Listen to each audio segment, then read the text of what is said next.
Bienvenidos a Ecos de la Historia. Imagina por un momento el corazón del mundo islámico hace unos 800 años. O sea, estamos en el Cairo. Sí, una de las ciudades más grandes del mundo en esa época. Exacto. La capital de un imperio increíblemente rico y súper estructurado. Pero claro, si te adentras en las sombras de la ciudad, no son los guardias del sultán quienes controlan las calles. Para nada. Hay una mafia clandestina que domina el mercado negro, el contrabando de vino, la extorsión.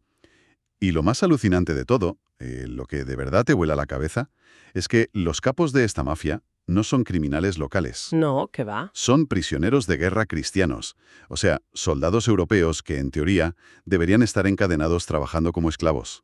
Es una imagen que rompe completamente todos los esquemas que solemos tener sobre la Edad Media. Totalmente.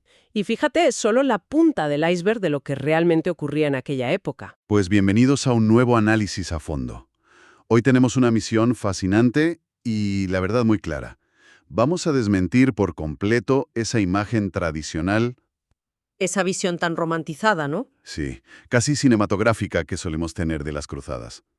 Se acabó pensar en, no sé, caballeros de brillante armadura y debates de alta teología. Ya era hora, la verdad. La realidad era muchísimo más turbia. Es que es una deconstrucción absolutamente necesaria. Porque claro, cuando escarbas en las fuentes originales, descubres que la historia no fue un choque nítido entre héroes y fanáticos. Exacto. Lo que vamos a explorar hoy es cómo la Tierra Santa, durante los siglos XII y XIII, se parecía poquísimo a una epopeya religiosa y muchísimo más al salvaje oeste. Literalmente. Estaba plagada de criminales comunes, de piratas oportunistas y de mafias organizadas. Y el enfoque principal de este análisis, que creo que es lo más interesante, es que no nos vamos a centrar en los papas o en los grandes reyes. Vamos a mirar la historia desde abajo. Desde la sociología pura y dura. Eso es.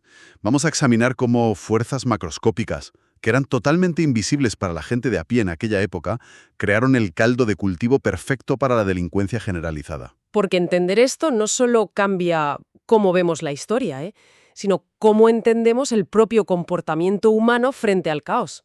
Es un enfoque muy revelador, porque antes de sumergirnos en los crímenes callejeros o en esas mafias de prisioneros de las que hablábamos, tenemos que entender por qué. Claro, el contexto. ¿Por qué de repente esa región específica del mundo se llenó de criminales?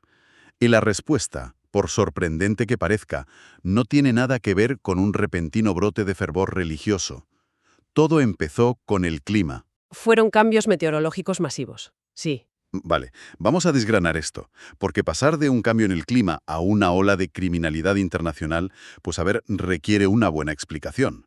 Suena un salto lógico tremendo, ¿verdad? Totalmente. En mi mente yo me imagino la situación como si Oriente Medio fuera una de esas bolas de nieve de cristal. El cambio climático es una mano invisible y gigantesca que agarra la bola y la agita con una violencia extrema. Ajá, me gusta esa analogía. Pero la pregunta es, ¿cuál es el mecanismo exacto? O sea, ¿cómo pasamos de una simple falta de lluvia a tener las calles inundadas de vandalismo y ejércitos privados? Pues lo fascinante aquí es que no fue una, digamos, simple falta de lluvia. Vale, La crisis se origina por un fallo catastrófico y simultáneo de dos sistemas climáticos gigantescos. Sistemas que por lo general son completamente independientes. ostras. Por un lado tienes el sistema meteorológico del Mediterráneo Oriental, que empezó a fallar y a provocar unas sequías locales terribles. Ya, pero históricamente la región tenía un plan B, ¿no? Exacto. Tenían un seguro de vida infalible que era el delta del Nilo en Egipto. Claro, porque el Nilo no depende de las lluvias del Mediterráneo, depende de las precipitaciones en el interior de África. Precisamente. Si el Mediterráneo fallaba, Egipto seguía inundándose. Y eso producía cosechas masivas que alimentaban a toda la región. Era el granero de la zona. Eso es.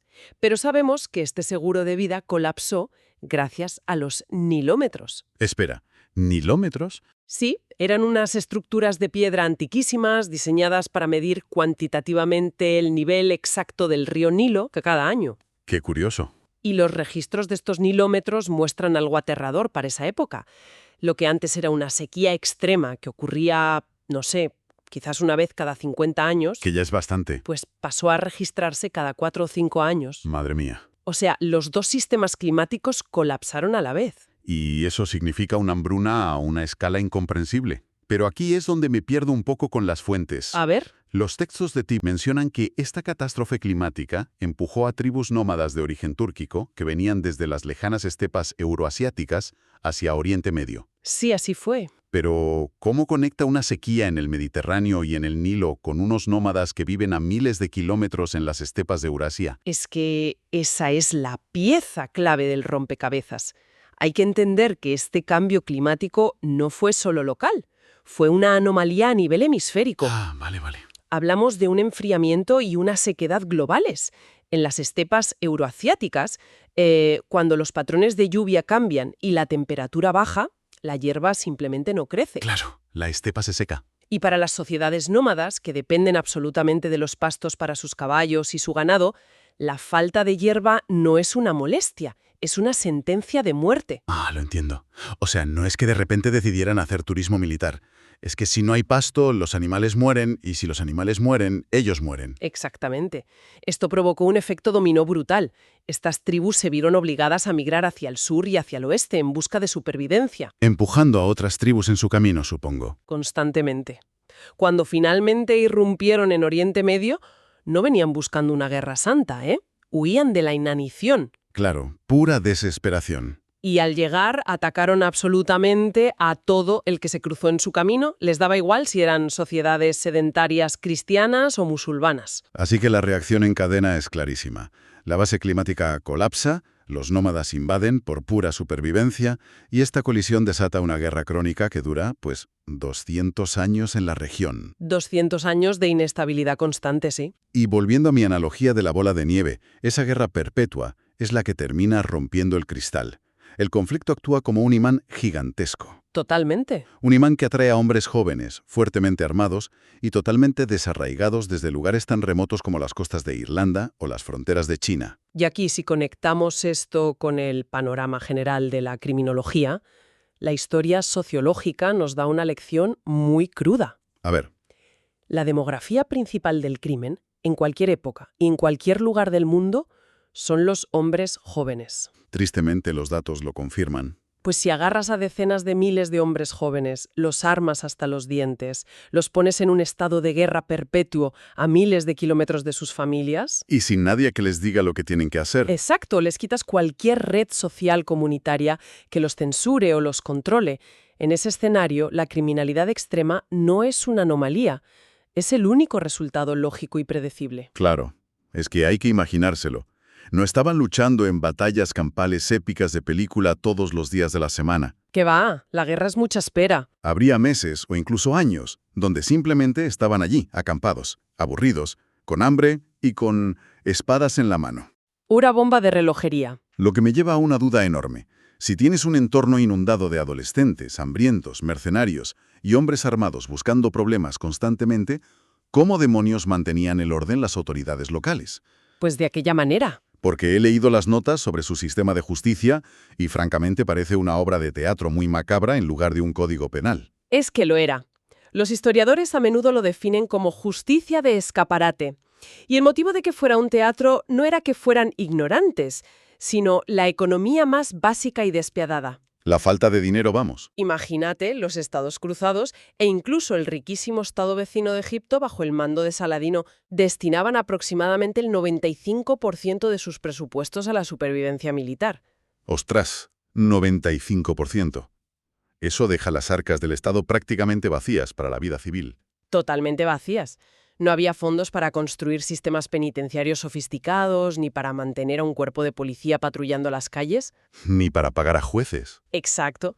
Así que las autoridades recurrieron a un pragmatismo extremo. Por ejemplo, a las comunidades musulmanas locales que vivían bajo el dominio de los cruzados se les permitía con total normalidad seguir usando sus propios tribunales. Y jurar sobre el Corán y todo. Sí, sin problema. Y supongo que esto no era un alarde de tolerancia religiosa vanguardista, ¿verdad? En absoluto. Era pura supervivencia administrativa. Imponer y financiar un sistema judicial unificado y además extranjero a toda la población era demasiado caro. Claro, no salían las cuentas. Además, necesitaban desesperadamente que esos agricultores musulmanes siguieran cultivando la tierra pacíficamente para poder cobrarles impuestos. Un agricultor que huye por opresión religiosa o que muere en un conflicto no genera ingresos fiscales. Aquí es donde se pone muy interesante, porque claro, la tolerancia económica funcionaba bien para los locales, pero cuando los europeos tenían que aplicar su propia justicia entre ellos sin recursos, recurrían al infame juicio por combate. Ah, y el juicio por combate, sí. A estos europeos se les englobaba bajo el término francos, que era la palabra comodín que usaban en Oriente Medio para referirse a cualquier europeo occidental. Ajá. Y las fuentes recogen historias reales de cómo los francos aplicaban esta justicia que, la verdad, pone los pelos de punta. Hay un relato muy detallado documentado por un príncipe musulmán de la época llamado Usama, en la ciudad de Nablus.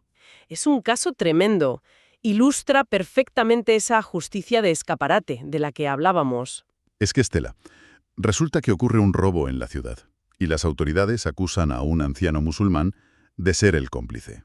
Sin pruebas contundentes, por supuesto. Claro. ¿Y cuál es la brillante solución del tribunal para encontrar la verdad sin gastar dinero en investigar? Obligar al anciano a luchar a muerte contra un joven herrero franco. Un combate totalmente desequilibrado. Totalmente.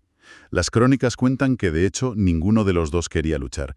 Fueron empujados a participar de muy mala gana por las autoridades. Era un espectáculo de violencia forzada para el público, sin más. Torpe y brutal que la pelea se alarga durante horas. ¿Horas dándose palos? Se alarga tanto que el sol cambia de posición en el cielo y las autoridades tienen que mover físicamente el perímetro del cuadrilátero para que el sol no cegara injustamente a ninguno de los dos combatientes. Ese detalle es surrealista. Al final, como es lógico, la pura fuerza física se impone. El joven herrero gana y el anciano es cegado, asesinado y luego colgado en la plaza mayor a modo de exhibición. Una brutalidad. Yo leo esto y me parece una barbarie sin sentido. Suena más a un sanguinario aviso a navegantes para mantener a raya a la población mediante el terror, más que a un sistema legal. Desde luego. ¿Cómo podía alguien, en su sano juicio, considerar que el vencedor de una pelea a palos tenía la razón jurídica? Bueno, si conectamos esto con el panorama general de la mentalidad medieval, empezamos a entender el porqué. A nuestros ojos modernos es repudiable y absurdo, está claro. Sí, sí.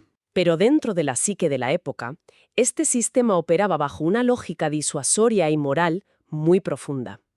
Y hay otro caso en las fuentes, esta vez ocurrido en la isla de Chipre, que demuestra cómo este circo violento podía llegar a funcionar de verdad. A ver, ilumíname, porque me cuesta horrores ver la eficacia de matarse a garrotazos. Ya, es difícil de creer. El caso en Chipre involucra el asesinato de la esposa de un caballero. La suegra de la víctima acude al rey clamando justicia y acusando directamente al marido. Típica trama familiar. Tal cual. Como no hay pruebas concluyentes, ni forenses, ni nada parecido, el rey no tiene otra opción que aplicar el sistema. Así que nombra a un joven escudero como su campeón real para que luche a caballo en un duelo oficial contra el marido acusado. O sea, literalmente van a ajustar a caballo para ver a quién cree la policía. Sigue sonando a que la verdad la decide el que tiene la lanza más larga, ¿no? Lo parece, desde luego. El duelo se lleva a cabo, el marido acusado pierde estrepitosamente y, según las estrictas normas del juicio por combate, es condenado inmediatamente a la horca por ser considerado culpable a los ojos de Dios. Vale. Pero es aquí donde ocurre lo extraordinario. Justo antes de que le pongan la soga al cuello, frente a toda la multitud, el marido se derrumba y confiesa. ¿Confiesa? Admite que él orquestó la muerte de su mujer. Pero confiesa que contrató a un sicario para que lo hiciera. Espera. Me surgen dos dudas aquí. Primero, ¿para qué contrata a un sicario en una época donde la violencia directa era el pan de cada día? Buena pregunta. Y segundo, si ya ha perdido el duelo y lo van a ahorcar de todos modos, ¿qué sentido tiene confesar en el último minuto? Pues esas dos dudas tienen la misma respuesta, que es la auténtica clave del sistema: el terror absoluto a la condenación eterna. Ah, el infierno. Exacto. Contrató al sicario específicamente para crear un vacío legal teológico. No me digas. Sí. Al no asesinarla él físicamente, creía que podría plantarse en el juicio por combate, poner la mano sobre la Biblia y jurar ante Dios que él no la había matado, con sus propias manos, sin cometer perjurio. Quería salvar su alma inmortal, aunque fuera un asesino intelectual. Madre mía. O sea, ¿intentó colarle una trampa técnica al mismísimo Dios? Exactamente eso. Al perder el duelo, interpretó que Dios no había caído en su trampa legal y lo había desamparado. Así que confesó justo antes de morir para limpiar su alma y evitar ir al infierno. ¡Qué locura! Esto demuestra algo crucial. El miedo profundo y absoluto por la salvación del alma otorgaba una legitimidad real a un sistema que hoy nos parece ridículo. Si toda una sociedad cree fervientemente en que Dios manipula el resultado del combate, Esa misma creencia aterroriza a los culpables. y los empuja a confesar, claro. El método operaba bajo una lógica psicológica que, sorprendentemente, producía resultados. Es alucinante cómo la psicología del miedo sostiene toda la estructura social.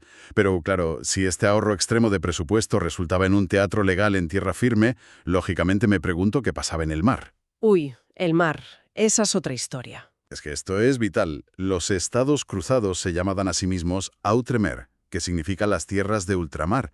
Eran, a todos los efectos, una estrecha franja de tierra rodeada de enemigos que dependía absolutamente del mar Mediterráneo para sobrevivir. Eran un islote en territorio hostil. Por mar llegaban los refuerzos, los peregrinos y la comida. Pero las fuentes revelan algo que me dejó estupefacto cuando lo leí. ¿No tenían una armada oficial? Cero. Ni un solo barco financiado y operado por el Estado. Es que no me lo explico. Mientras que sus grandes rivales, como el Imperio Bizantino o el Egipto Islámico, mantenían flotas masivas, permanentes y muy profesionales, los cruzados simplemente decidieron que una armada gubernamental era un lujo que no podían pagar. Entonces, ¿qué significa todo esto en la práctica? O sea, si lo intentamos visualizar con una analogía moderna, es como si un país costero de hoy en día, digamos en medio de un conflicto gravísimo, decidiera disolver toda su Marina Nacional. Ajá. Y en su lugar, el gobierno le pagara a conductores de Uber, fuertemente armados, para que patrullen las aguas internacionales. Me encanta esa imagen. Les dirían algo en plan, oye, defended la costa de nuestro país y como pago os dejamos quedaros con toda la mercancía que logréis robar de los barcos enemigos. Es una locura logística y militar. Bueno, esto plantea una pregunta importante sobre cómo se entendía el mundo en la Edad Media, porque nuestras categorías modernas no aplican aquí. Ya. Las rígidas divisiones que tenemos hoy entre marina real, oficial, buque mercante privado y barco pirata ilegal, simplemente no existían. La frontera era totalmente borrosa. Todos hacían de todo. Exacto. Un mismo barco privado podía transportar barriles de vino desde Francia hasta Tierra Santa un martes, actuando como mercante. Un miércoles podía unirse a un asedio naval cobrando un sueldo temporal del rey. Y el jueves, por su cuenta y riesgo, dedicarse a asaltar barcos comerciales como un vulgar pirata. Una locura. Los estados cruzados simplemente subcontrataron su supervivencia a la iniciativa privada. Es una externalización militar extrema. Privatizaron la defensa nacional dejándola en manos de piratas oportunistas. Instauraron lo que las fuentes describen como un capitalismo salvaje naval. Y hay un evento histórico cerca de las ciudades de Acre y Tiro que ilustra lo aterrador y a la vez efectivo que era este sistema. Cuenta. Egipto decide enviar una flota profesional gigantesca. Hablamos de 35 barcos de guerra para abastecer a sus tropas en la asediada ciudad de Tiro. Pero al zarpar, los almirantes egipcios toman una decisión incomprensible. ¿Qué hacen? Deciden dejar atrás, atracados en su puerto, a sus 2 buques de guerra más grandes que llevaban a 1000 infantes de marina a bordo. ¿Y por qué los dejan? Por puro miedo. ¿Miedo a qué? ¿A la inexistente armada cruzada? Miedo a los oportunistas. Y fíjate si tenían razón. Las fuentes relatan que cuando esta inmensa flota egipcia pasa frente a la costa de Acre, son avistados desde el puerto cristiano. Vale. Y sin dudarlo ni un solo segundo, 3 pequeñas galeras francas, 3 barquitos llenos a rebosar de piratas y aventureros locales, se lanzan al agua y reman a toda velocidad directamente hacia esa bestia de flota egipcia. ¡Pero qué locura! No tenían órdenes de ningún rey, simplemente vieron un convoy enorme y quisieron saquearlo. Es el salvaje oeste en el agua, de verdad. Y me imagino que al ver a estos lunáticos remando hacia una flota imperial, los demás barcos del puerto no se quedaron mirando. Que va, ni de broma. Se lanzarían también al agua para participar en el saqueo antes de que no quedara nada. Exacto. Se formó un enjambre caótico. Y para el Estado cruzado, esta estrategia de capitalismo pirata era una jugada maestra. Era un sistema de defensa que literalmente no les costaba ni una sola moneda del erario público. Claro, coste cero. Resultaba aterrorizante para sus enemigos debido a la agresividad impredecible de estos corsarios y además era sorprendentemente eficaz protegiendo las rutas comerciales. Tiene todo el sentido. ¿Para qué vas a arruinar tu país construyendo y manteniendo galeones estatales si tienes a cientos de piratas codiciosos dispuestos a hacer de escudo humano contra la flota egipcia a cambio del botín? Es que era un negocio redondo para ellos. Es la economía del caos funcionando como un reloj suizo. Pero claro, hemos visto cómo esta energía caótica dominaba el territorio cruzado y el mar. Y esto nos lleva al punto de partida, al gancho con el que abrimos el análisis. A ver. ¿Qué pasaba cuando toda esta amalgama de mercenarios, piratas y soldados caían prisioneros?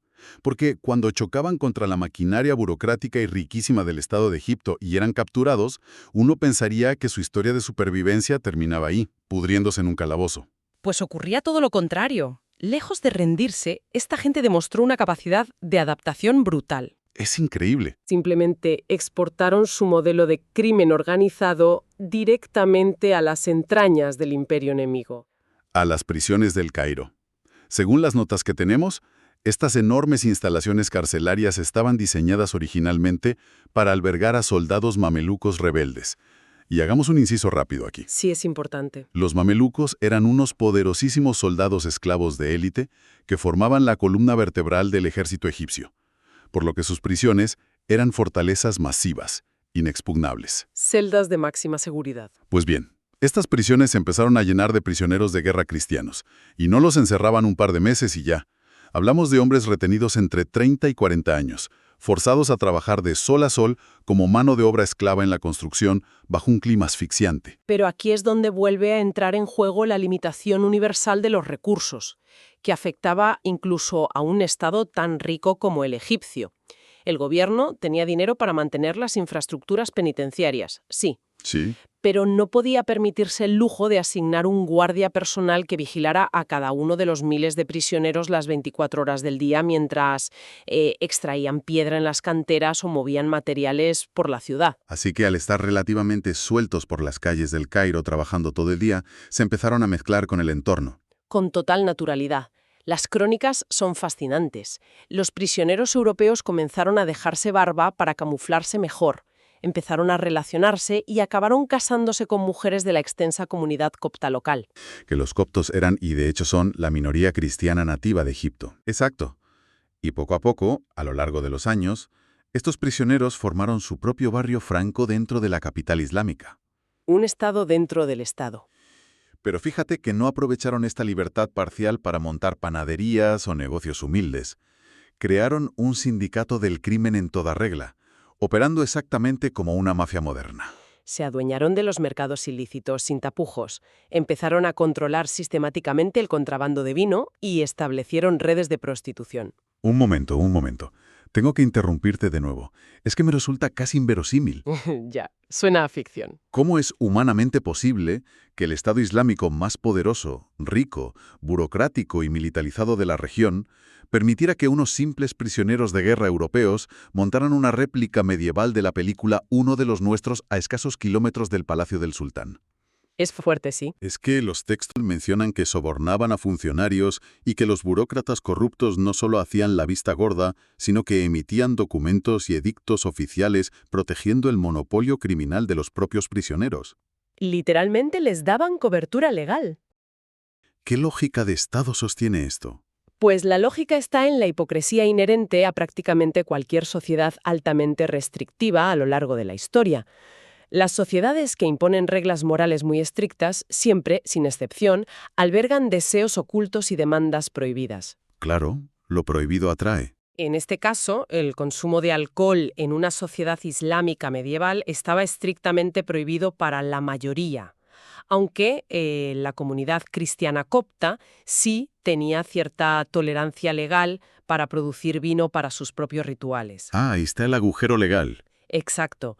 Los prisioneros francos fueron extremadamente astutos. Identificaron esa masiva demanda no satisfecha en el mercado negro del Cairo. Y claro, se convirtieron en los distribuidores de lo prohibido. Se posicionaron como intermediarios intocables. Utilizaron un ingenioso, aunque totalmente ilegal, capitalismo de subsistencia para comprar grados de libertad, amasar una inmensa influencia en las sombras y obtener inmunidad real. Negocio redondo. El Estado y sus altos funcionarios miraban hacia otro lado, por dos razones. Primero, porque los burócratas corruptos se llevaban un porcentaje inmenso de los sobornos. El dinero manda, como siempre. Esas redes de contrabando, extorsión organizada, sobornos a las más altas esferas gubernamentales, manipulación del mercado negro. De todo un poco. Y absolutamente todo estaba gestionado por individuos que, sobre el papel y técnicamente, eran esclavos de guerra destinados a picar piedra. Es la prueba histórica definitiva de que el ingenio humano para la supervivencia, la adaptabilidad y,